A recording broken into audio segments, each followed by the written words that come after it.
serii Twoja droga do kreatywności. Dzisiaj odcinek drugi.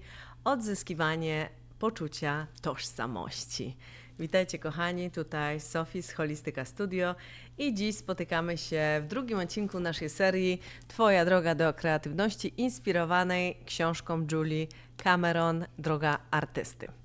I w zeszłym tygodniu mówiliśmy o poczuciu bezpieczeństwa, uczyliśmy się pisać poranne strony, zabierać siebie na randki artystyczne i zapoznawać się z naszym krytycznym głosem zwanym cenzorem i uczyliśmy się go rozpoznawać i nad nim panować. A dzisiaj idziemy dalej, bo rozdział drugi nazywa się Odzyskiwanie poczucia tożsamości. I to bardzo ważny etap, bo dotyczy tego, kim jesteśmy, kiedy zaczynamy tworzyć i czy pozwalamy innym tę naszą tożsamość podważyć, czy wręcz przeciwnie, umacniamy ją każdego dnia. Kiedy ja robiłam drogę artysty 5 lat temu, pamiętam, że to był właśnie jeden z tych momentów, w których zaczęłam stawiać swoje granice, czyli takie healthy boundaries w codziennym nawet życiu, bo całą moją przeszłość, całe życie byłam uczona, żeby dbać o innych, żeby spełniać oczekiwania innych, żeby nie zawieść. I nagle odkryłam, że jeśli wciąż będę żyć dla innych, to tak naprawdę nigdy nie odzyskam samej siebie. A Julia Cameron mówi, że właśnie to nasze twórcze odrodzenie często zaczyna się od takiego chaosu i zwątpienia. I rzeczywiście zaczęły wtedy wracać pytania, czy to w ogóle ma sens, czy ja naprawdę jestem artystką. Ale wiecie, im więcej pisałam tych moich porannych stron, im częściej spotykałam się ze sobą na randkach artystycznych, tym bardziej czułam siebie, że buduję własną tożsamość niezależnie od opinii innych. I tak naprawdę przestało mi już zależeć na opinii innych. I był to czas, gdy właśnie przestałam szukać aprobaty u innych i zaczęłam ją sama sobie dawać. I jest to właśnie, myślę, taki klucz do twórczej wolności, żeby wreszcie zaufać sobie i być swoim największym fanem. Czyli ten rozdział drugi pokazuje nam dwa ważne zagrożenia dla naszej twórczości. Czyli po pierwsze są to toksyczni towarzysze. To są ludzie, przy których nie czujemy się bezpiecznie, którzy swoją energią podważają naszą wartość i odciągają nas od samych siebie. A drugie pojęcie, jakie Julia wspomina, to są siewcy obłędu. To są osoby, które żyją w chaosie, manipulują, ciągle wciągają nas w swoje dramaty, aż w końcu sami tracimy siłę i po prostu swój cenny czas. I oba te zjawiska mają jedną wspólną cechę, czyli odbierają nam naszą własną tożsamość. I zamiast żyć w zgodzie ze sobą, zaczynamy właśnie żyć życiem innych ludzi. Na pewno to znacie. Dlatego Julia Cameron uczy nas, żeby te mechanizmy rozpoznawać i odzyskiwać wreszcie swój głos. Bo twórca musi mieć odwagę być sobą, nawet jeśli inni tego nie rozumieją. I pomyśl teraz przez chwilę, kto w Twoim życiu sprawia, że po spotkaniu na przykład czujesz się wyczerpana, a kto sprawia, że czujesz się napełniona, taka uplifting. Kto wciąż podważa Twoje marzenia, podcina Ci skrzydła, a kto mówi, to się nie uda, na pewno coś tam nie ma sensu, a kto znowu w drugą stronę, że po spotkaniu czujesz się taka naładowana. Więc naucz się rozróżniać. Ci toksyczni towarzysze często udają troskę, pamiętajcie, ale w praktyce odbierają właśnie nam całą siłę. I mogą to być nasi bliscy, rodzina, współpracownicy, a czasem nawet przyjaciele. Jestem przekonana, że znacie to uczucie i mieliście albo dalej macie wokół siebie tak zwanych toksycznych towarzyszy zabaw. Są to osoby, które krótko mówiąc, nie życzą nam dobrze, chociaż często pozory, pamiętajcie, mylą, bo czasem pod uśmieszkiem czy jakimś takim pretekstem fajnej zabawy tak naprawdę to są takie małe niuanse, gdzie możecie wychwycić, że gdzieś kryje się zazdrość na przykład, albo takie osoby wcale nie chcą, żebyś ty się rozwijał i nie pchają was w górę, tylko ciągle te skrzydełka po piórku są odrywane bezczelnie często. No aż w końcu po prostu nie możecie latać tak jak oni, ale chodzi o to, że wy macie w sobie tą moc i ja właśnie bym chciała bardzo, żebyście się wznieśli w górę i poszybowali w stronę waszych marzeń, waszych talentów, waszej kreatywności. I teraz wam przeczytam taki fajny urywek, gdzie Julia właśnie opisuje tych właśnie przyjaciół.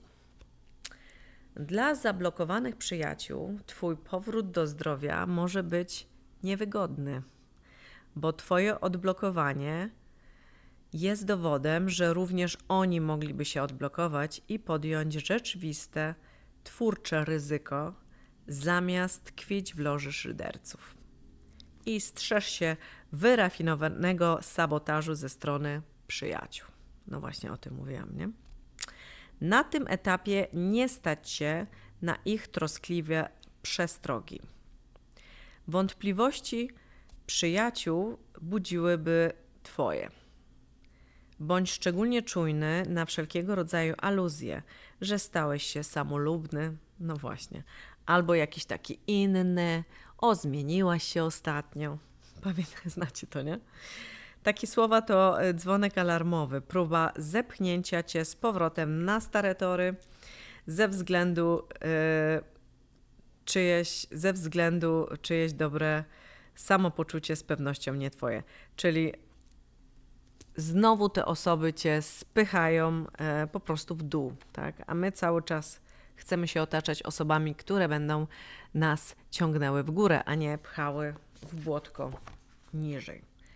Ale to tak jest właśnie, takie przytyki, że właśnie jeszcze niedawno taki nie byłeś, jeszcze niedawno przecież lubiłeś pić, a co nagle przestałeś pić alkohol, nagle ci przeszkadza ta muzyka, a przecież kiedyś to tak super się bawiliśmy razem gdzieś tam na koncertach, na jakichś imprezkach, a ciebie to teraz po prostu nie interesuje. I to jest zupełnie normalne, kochani, bo podczas naszego rozwoju osobistego, duchowego przebudzenia często jest tak, że my już wibrujemy na całkiem innych wibracjach, na częstotliwościach wyższych i po prostu niektóre rozrywki przestają już być dla nas, przestają karmić naszą duszę i w tym nie ma nic kompletnie nienormalnego, bo to jest po prostu wzrost. Więc pamiętajcie, że nie musimy wcale tkwić w pewnych sytuacjach, które już nie są dla nas wygodne. Pilnie strzeż odradzającego się w tobie artysty. Często przyczyną twórczej blokady jest podporządkowanie się oczekiwaniom innych. Chcemy przeznaczyć czas na pracę twórczą, ale czujemy, że powinniśmy robić coś innego. Właśnie o tym mówiłam przed chwilą, że jesteśmy dla wszystkich często, ale nie dla samych siebie. Czyli te randki artystyczne tutaj się bardzo przydadzą, kochani. I starajmy się naprawdę nie czekać na oklaski, ale też nie czekać na jakieś właśnie przytyki. I robić konsekwentnie to, co sprawia nam radość, bo w ten sposób po prostu kroczek po kroczku dopniemy swego. A ludzie będą gadać, ludzie zawsze gadają, pamiętajcie no i co, no to takie życie na planecie Ziemia, że ludzie gadają i często są to niepochlebne opinie, hejterzy, zresztą sama teraz ostatnio doświadczam tego ciekawego zjawiska społecznego, niezrozumiałego mi zupełnie, ale no widocznie niektórym się bardzo nudzi. I zaraz przejdziemy do drugiego pojęcia, a mianowicie o siewcach obłędu. Siewcy obłędu idą jeszcze, kochani, o krok dalej, bo to są ludzie, którzy wciągają nas w swoje osobiste dramaty, stawiają swoje potrzeby zawsze ponad nasze, podważają nasze wszelkie granice. I zamiast wspierać, mówią często, że ty musisz mi pomóc, bo inaczej się świat zawali, czyli robią znowu taką manipulację i sprawiają, że, no, że mamy poczucie winy. I Julia tutaj opisuje tych toksycznych siewców z zamętu kilkoma takimi zdaniami. Zobaczcie, sprawdźcie, czy to z wami rezonuje. Siewca obłędu łamie umowy i rujnuje plany. Czyli często właśnie są osoby, które nie dotrzymują nam słowa. Siewca obłędu oczekuje specjalnego traktowania, czyli cierpi na cały wachlarz tajemniczych dolegliwości, które wymagają twojej troski i uwagi. To są często, widzicie, takie osoby, które symulują często na przykład choroby, żebyś tylko się nimi opiekował. Siewca obłędu lekceważy twoje życie, bez względu na to, jak ważny dla ciebie termin się zbliża, albo w jak decydującym momencie znalazłaś twoja kariera, siewca obłędu nie będzie się liczyć z twoimi potrzebami. Niby przejmuje do wiadomości twoje granice i szanuje je, ale w praktyce najważniejsze okazuje się słówko niby. Siewca obłędu to ktoś, kto zadzwoni do ciebie o północy lub o 6 rano ze słowami: wiem, że prosiłeś, żebym nie dzwonił, ale... No właśnie. Siewca obłędu trwoni twój czas i pieniądze. Jeśli pożyczy od ciebie samochód, zwróci go z opóźnieniem i z pustym bakiem. Siewca obłędu skłóca ludzi, którymi się otacza, czyli żywi się energią, zwłaszcza właśnie cudzą, nastawia więc jednych przeciw drugim, żeby utrzymać własną centralną pozycję. O, to jest bardzo, bardzo mi znane. Siewca obłędu jest specem w zwalaniu winy na innych. Nic, co się nie udaje, nie jest, pamiętajcie, jego winą. Gdybyś nie próbowała zrealizować czeka z alimentami, nie usłyszałabyś, że jest on bez pokrycia. Wypalił pewien były mąż do swojej ex-żony. Siewca obłędu kreuje dramaty, ale rzadko na papierze lub na scenie. Czyli siewcy obłędu często sami są zablokowanymi twórcami. No tak. Obawiają się dotrzeć do pokładu własnej kreatywności i niechętnie odnoszą się do kreatywności innych, bo są właśnie po prostu o nią zazdrośni. Więc musimy się odblokować i nie dać się. Siewca obłędu nienawidzi harmonogramów poza oczywiście swoimi. Przepraszam, odbija mi się światło. I tak słabo widzę. Siewca obłędu nienawidzi porządku, ponieważ chaos sprzyja jego celom. I siewca obłędu zaprzecza, oczywiście, że jest siewcą obłędu. O, no oczywiście, przecież się nie przyzna. Ja myślę, że wszystkie takie osoby o narcystycznej strukturze są takimi siewcami obłędu. Teraz najważniejsze pytanie, jakie zadaje nam Julia. Po kilku stronach przykładów siewców obłędów zadaje następujące pytanie. Najważniejsze z tego całego naszego tygodnia. Skoro siewcy obłędu są tak destrukcyjni, to dlaczego się z nimi zadajemy? Posiedźmy chwilę z tym pytaniem. Dlaczego tak jest? Bo każdy z nas ma mnóstwo, jestem przekonana, takich osób wokół, no ale dalej tkwimy w takim towarzystwie. A odpowiedź tutaj jest bardzo brutalna. Ponieważ sami jesteśmy autodestrukcyjnymi siewcami obłędu.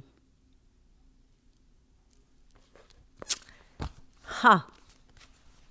To nas tutaj Julia zagięła. Mówi, że jako zablokowani twórcy jesteśmy gotowi zrobić niemal wszystko, aby nimi pozostać, bez względu na to, jak straszne i męczące bywa życie z siewcą obłędu, wydaje się mniej przerażające niż wyzwanie samodzielnej kreatywności. Czyli chodzi o to, że musimy wreszcie wyjść z tego pudełka, musimy wyjść z tego całego schematu, z tej całej struktury toksycznego siewcy obłędu i stawić się w tej naszej kreatywności. Super, posiedźmy z tym chwilkę, bo to jest bardzo ważne pytanie, czyli uświadomić sobie, że my sami jesteśmy jednak takim siewcą.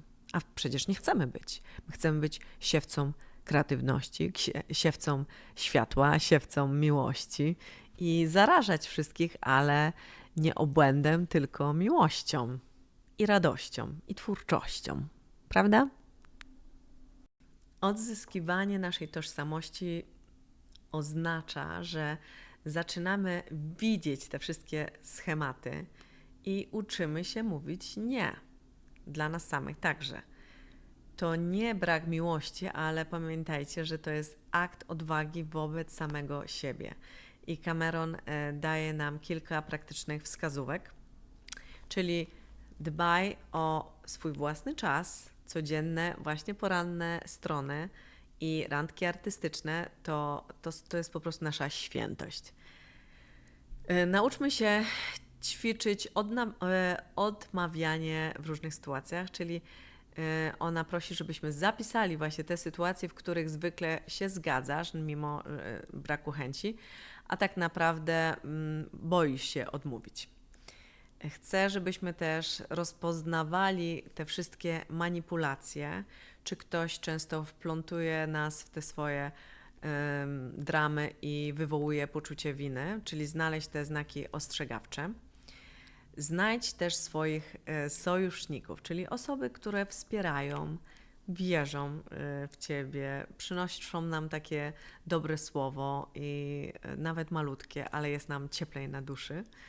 I jedno z najważniejszych zdań z tego rozdziału brzmi: nie pozwól, aby brak wiary innych w siebie przesłonił wiarę we własną twórczość, czyli pozwól, zasiej w sobie tą wielką wiarę. Ty bądź swoim największym fanem, bo tak naprawdę nikt nie może nam nadać tożsamości, to my same musimy ją w sobie znaleźć. A zadania tego tygodnia są następujące. Pierwsze, poranne strony, wiadomo, kontynuuj codziennie 3 strony rano pisania. Randki artystyczne, pamiętacie, raz w tygodniu spotykamy się, zabieramy sami siebie na taką randkę. Po trzecie, rozpoznaj toksycznych towarzyszy, czyli napisz osoby, które odbierają Ci tą energię. Zidentyfikuj siewców obłędu, czyli zapisz sytuacje, w których czujesz się manipulowana albo podważane są Twoje decyzje. Ćwicz stawianie granic, czyli zapisz przynajmniej jedną sytuację, w której powiesz nie, spróbuj najpierw może do lustra i wybierzesz siebie w takich sytuacjach. I afirmacją na ten tydzień jest: mam prawo do własnej twórczości. Moja energia należy do mnie. Moja tożsamość rośnie, gdy tworzę. Powtarzajcie sobie takie pozytywne afirmacje. Ja bardzo lubię rano, bo wtedy mamy takie nastawienie na cały dzień. I podsumowując, ten tydzień jest o odzyskiwaniu samego siebie, o tym, żeby zauważyć, kto naprawdę nas wspiera, a kto tylko wysysa naszą energię. I zachęcam Was, żebyście się wszyscy dzielili w komentarzach, podzielili się, jakie granice chcecie postawić w tym tygodniu, kto Was wspiera w Waszej twórczej energii, gdzie zabraliście się w zeszłym tygodniu na randkę, czy macie jakieś problemy, czy jakieś blokady w związku z pisaniem albo z innymi zadaniami.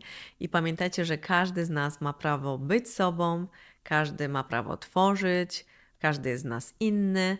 I bardzo Wam, bardzo dziękuję z całego serca, że tu jesteście i jeżeli jeszcze nie subskrybujesz mojego kanału, to bardzo Cię do tego zapraszam i też zachęcam do odwiedzenia moich social mediów, bo są tam całkiem inne strony. Pamiętajcie, że zamieszczam też workbook do pobrania na mojej stronie darmowy. Myślę, że będzie to w ten sposób wyglądało, że jest pierwsza część workbooka w PDF-ie na stronie. Jest to bodajże 11 stron. Taki wstęp plus pierwszy tydzień.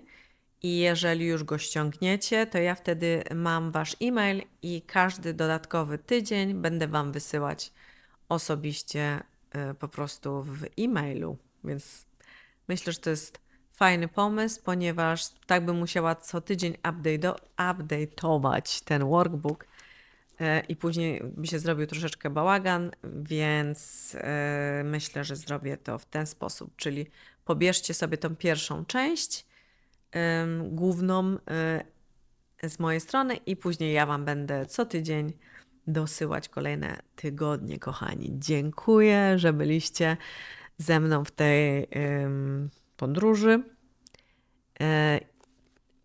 Jeszcze tam w tym workbooku umieściłam parę innych fajnych rzeczy, o których nie wspomniałam, o właśnie te zasady ruchu. Czyli jest tam 10 takich fajnych zasad ruchu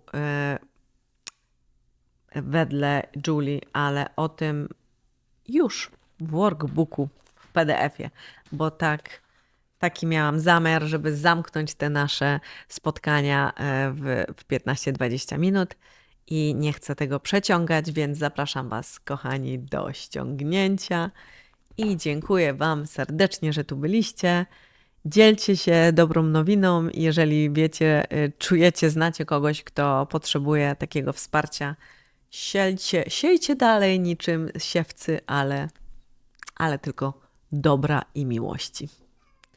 No, słyszycie, tu już moje kotki się dobijają do mnie, więc moją granicą jest to, że